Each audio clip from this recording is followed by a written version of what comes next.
Hello guys, இன்றைக்கி நாங்கள் plan பண்ணோம். ஒரு வாழை இலையில் ஃபிஷ் வறுவல் எப்படி பண்ணலான்னு ஒரு பிளான் பண்ணோம்.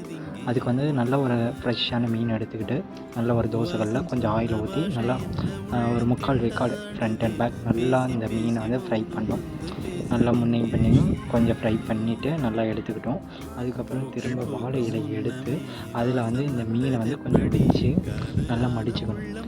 நல்லா அந்த ஃபுல்லாக கவர் ஆகிற அளவுக்கு நல்லா மடித்து உள்ளே நல்லா வச்சு பேக் பண்ணி க்ளோஸ் பண்ணிடணும். அதுக்கப்புறம் அந்த வாழை இலையில் உள்ள நாரை எடுத்து நல்லா கட்டி முடிச்சு போட்டு வச்சிடணும்.